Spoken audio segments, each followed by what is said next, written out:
Hello and good morning, my lovely followers and viewers. Thank you for clicking on this video.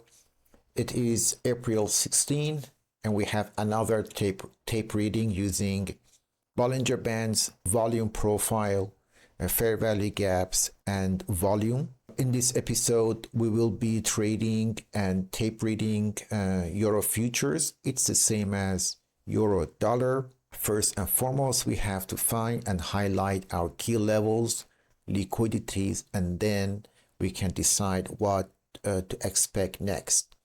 As usual, first and foremost, we will wait for a liquidity sweep before jumping into the market. Let's go.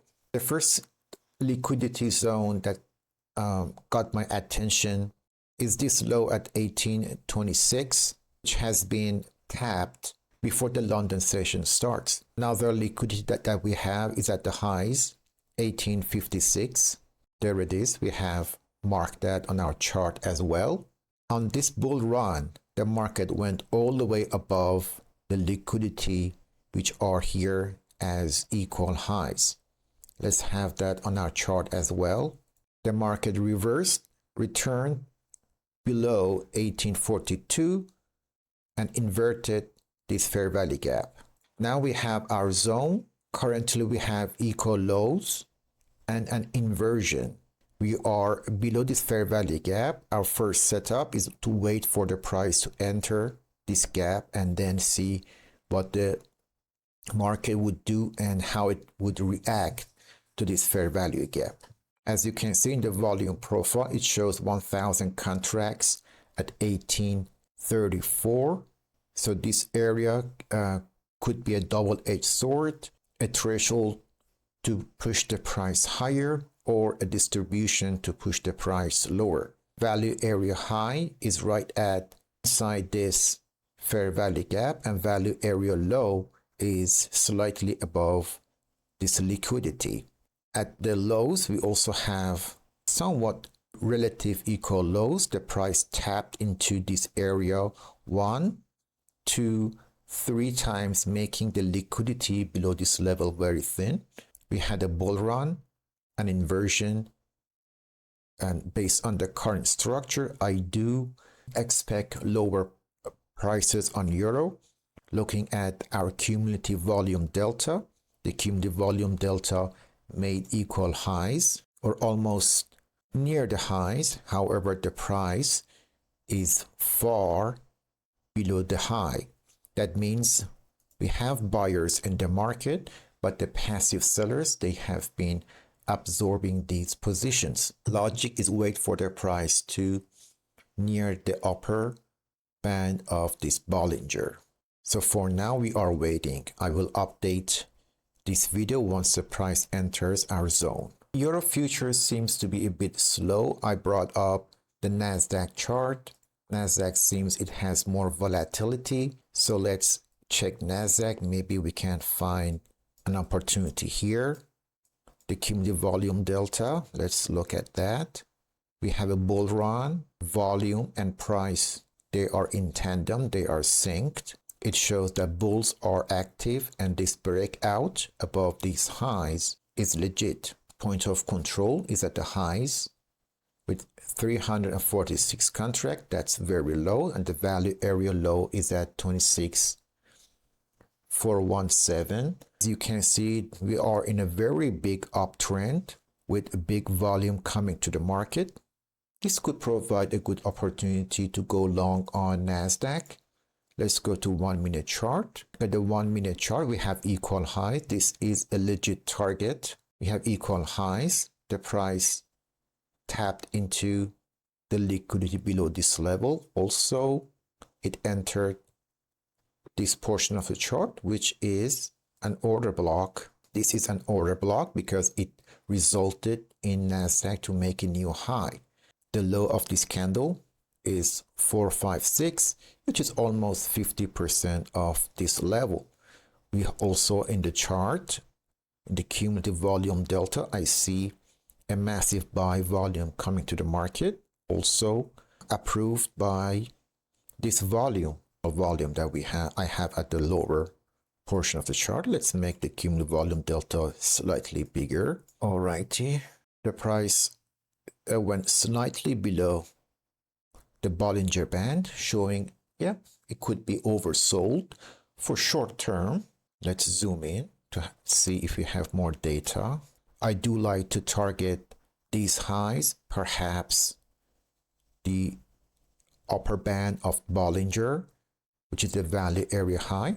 The price, as you can see, it is slightly above the point of control. We have the support. The point of control tells us this area is an order block. A tiny gap we have in here. Let's see if we can participate in a long order. Okay, it's inside the gap. It's inside the gap. We executed 2 long contracts. I would like to leave this stop below this order block, which is also below this point of control. So stop goes all the way down here. As for the target, for now, I would like to exit at least 1 position as soon as the price taps into the upper band of Bollinger. So over here, now it's here. So 1 sell limit in here, and then as for the profit, I will modify it as the price progresses. To have more confirmation on Nasdaq, we have this short-term high. I would like to mark it. A break above it with force or gap can indicate the uptrend can potentially resume and target these equal highs. So I'm gonna have this high marked. We have a close above 26,467. We also have a gap in here. This is the gap. The price is approaching the Bollinger Band's higher level. So I would like to bring this order a bit lower because we can have a rejection from the upper band of the Bollinger. The price is near our first partial, just a few ticks away. The cumulative volume delta is also increasing. It make a new high. However, the price is lagging behind. This could indicate the market might have a retrace from this point. As the price goes by, as we have a progress in the chart, it provides us more information and we adapt ourselves to this information, to this new data that we get from the chart. And the Bollinger Band is also helping us to modify our stop loss, our profit, and also our entry points, because the median line, which is inside the fair value gap right here, it can also provide us a good information that if we have our first partial done, that if the price taps into our first partial and it returns to the fair value gap, we can re-enter our position. So right now our first partial is done. We can move our stop to break even. And as for the profit, let's have it at the highs. Because these highs are equal, I would like to have it a bit further. I set it at 26,491. Buyers are coming in, they are aggressive. We have equal highs. So I would like to re-enter another position if the price returns to this fair value gap, which is the median line. I set 1 buy limit order in here, the upper line of this gap, maybe slightly higher. As I mentioned, the upper band of the Bollinger is making its move, causing the price to return perhaps to this fair value gap. I have my eyes on it. Still, those equal highs are in play. The volume made a new high. The value area high is at 26,485. Still, these highs are very fragile, and I do expect for London Wales to tap into these liquidities above here. A very fragile high. We have 2 bearish candles and we have a gap in here. So this candle came all the way to this gap, tailed inside it. The next 2 candles are kind of important. I would like to see how the price reacts to this gap. And as you can see, this gap, if you all look at the left side, is in conjunction with this fair value. We have a liquidity void in here. This liquidity void is now should act as support. The volume profile shows a bit thin liquidity or thin volume in here, so it is logic for the price to linger or tap into this area a few more times. Now that I have this gap on my chart, I would like to add one more contract inside here because the probability of the price taking these highs is very increasing. Now we got very close to it, and we also see the buyers are stepping in. Perhaps you might ask yourself, there's a divergence between the price and the volume. Why am I not turning bearish? I don't turn bearish because before the London starts, we took a liquidity and we have aggressive buyers. These aggressive buyers are seeking the liquidity above this level. And once that happens, more buy orders came into the market. And then maybe NASDAQ would reverse from this area, which is 26,485. Based on Bollinger Bands and based on this volume, because they are not getting much of strength on the price, I would like to move my TP a bit lower to the same equal highs. That's because of the divergence. If we didn't have passive sellers in the market, NASDAQ should have taken those highs by now. Since we have a big rise in the cumulative volume delta, these aggressive buyers are yet weak. That means we do have passive sellers who are distributing at these highs. They don't mind if the price tails into it because they already started their distribution. These two candles, as you can look at these two candles, the price return again to the fair value gap. Look at these two candles, these two ones. So these two are red, but the cumulative volume delta is green. This shows that these bulls are being absorbed by sellers, passive sellers. This bearish candle tailed into this fair value gap. This fair value gap should act as support. It's in neighbor of this Bollinger Band, the median line or the baseline of the Bollinger. At the lows, I can see the volume is decreasing. That means market is entering into recession, short-term recession or short-term exhaustion. These equal highs are still in play. Let's make it $800. I can move my stop to break even below this low. Let's do that. So I canceled one pending order. I'm 2 contracts on.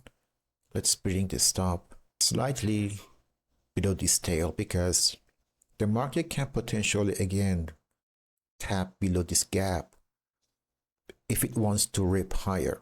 Let's wait for the results. Now we are having another bounce from that area. The price is getting closer to our target. Bollinger Band is squeezing. I don't like that.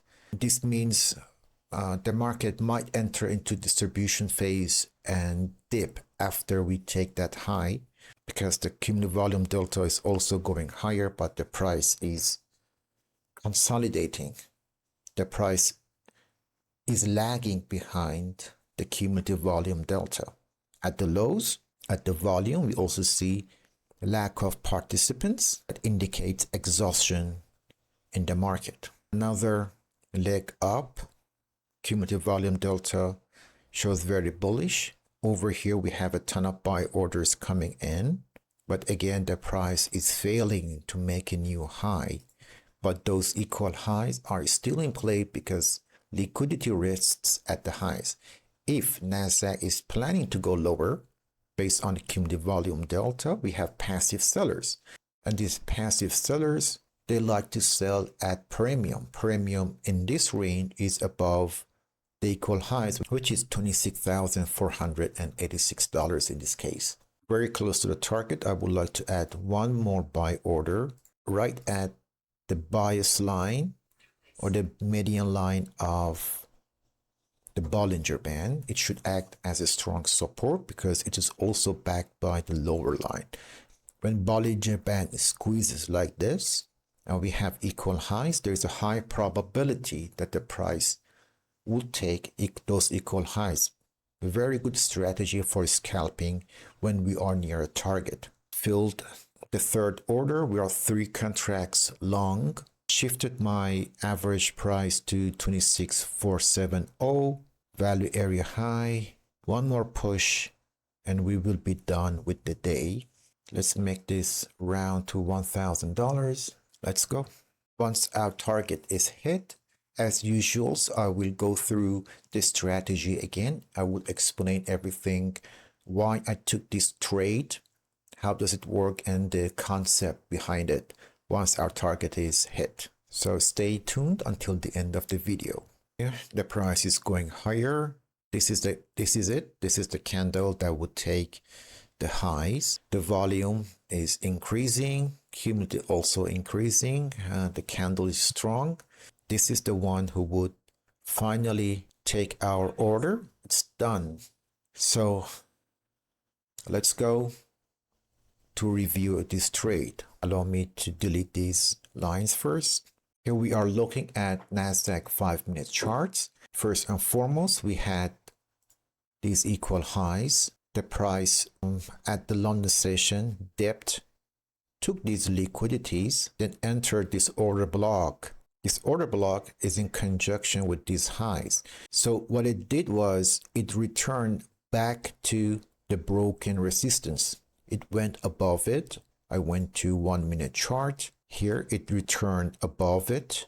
And then I utilized this tiny gap over here and this fair value gap in here to go long on NASDAQ, knowing that these equal highs are in play and they are very fragile. My trade was backed by the point of control. The point of control, as you can see, with 346 contract, rests at the same area, which was a resistance, but now it is acting as support. Now we are having a tail. We can go short, but that would be for another session or perhaps another day. Thank you for watching, guys. Stay safe, stay observant, and if you like this tape reading with live execution, make sure you like and you subscribe to my channel for more tips and tricks about support, resistance, and volume profile. Until next video, I wish you all a good day.